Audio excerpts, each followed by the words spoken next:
ভারতে যে AI summit হচ্ছিল সেই এআই সামিটের পাশাপাশি কিন্তু আরেকটা এগ্রিমেন্ট ভারত কিন্তু ইউএস লেড যে অ্যালিয়েন্স তার সাথে কিন্তু করলো, সেটা হচ্ছে কিন্তু প্যাক্স সিলিকা এগ্রিমেন্ট।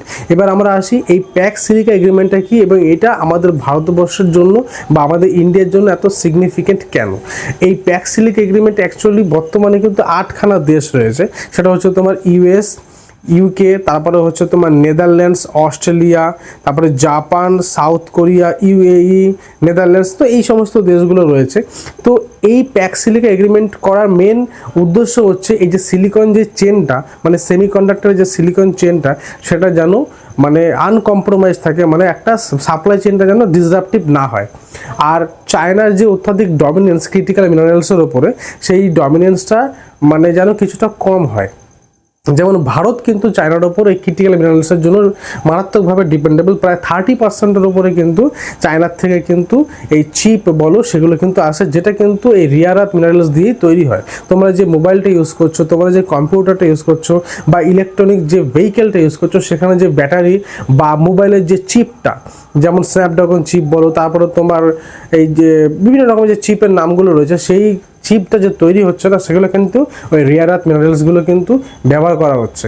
তারপরে ডিফেন্স সেক্টর বলো, ডিফেন্স সেক্টরে কিন্তু র্যাডার, তারপরে ভেরি প্রিসাইশন গাইডেড মিসাইল, তারপরে আর অত্যাধুনিক যে সমস্ত অস্ত্রশস্ত্র রয়েছে, তো সেই অস্ত্রশস্ত্রের ক্ষেত্রে কিন্তু এই রিয়ার আর্থ মিনারেলস থেকে যে চিপগুলো তৈরি হচ্ছে, সেই হাই প্রসেস চিপ বা অ্যাডভান্স টেকনোলজির চিপ, ওইগুলো কিন্তু ওই তৈরি করার সময় কিন্তু রিয়ার আর্থ মিনারেলস লাগে। আর এই রিয়ার আর্থ মিনারেলসের 70% মাইনিং ক্ষমতা কিন্তু চীনের হাতে।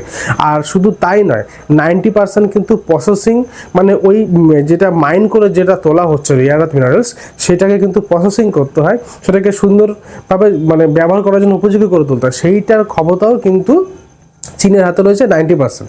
তো চীন এখানে কিন্তু ওর একটা যে পাওয়ারফুল দবদবা মানে সেটা কিন্তু বজায় রেখেছে। আর এই চীনের এই পাওয়ারফুল যে ডমিনেন্স, সেটাকে কাউন্টার করার জন্যই কিন্তু এই প্যাক্স সিলিকা যে এগ্রিমেন্ট বা অ্যালিয়েন্সটা সেটা গঠন করা হয়েছে। আর আজকে ভারত কিন্তু সেই এগ্রিমেন্টে যুক্ত হলো, যাতে করে ভারত চায়নার উপর যে ডিপেন্ডেন্স সেটা কিন্তু রিডিউস করতে পারে। আর কোনো কারণে একটা যুদ্ধকালীন পরিস্থিতি সৃষ্টি হলে চায়না দেখা গেল এককভাবে কিন্তু এই যে সাপ্লাই চেইন চায়না থেকে যেটা তোমার এক্সপোর্ট করা হচ্ছে রিয়ার আর্থ মিনারেলসটা, সেটা যদি বন্ধ করে দেয়, সেক্ষেত্রে কিন্তু একটা ইম্প্যাক্ট আসতে পারে সারা পৃথিবীতে। তো সেই ইম্প্যাক্ট যেন না আসে, আর দেশের সিকিউরিটির জন্য কিন্তু একটা কনসার্ন হয়ে যেতে পারে, যেটা চায়না থেকে আসছে। তো বিভিন্ন জিনিস মাথায় রেখে কিন্তু এই এগ্রিমেন্টে ভারত কিন্তু সাইন করেছে।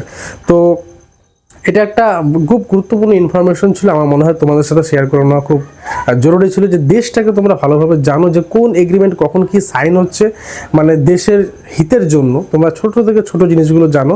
যেই কারণে আমি কিন্তু এই ভিডিওগুলো তোমাদের কাছে এই ইনফরমেশনটা তুলে ধরলাম। তো ভালো লাগলে অবশ্যই তোমরা লাইক, শেয়ার, সাবস্ক্রাইব করো এবং পাশে থেকো।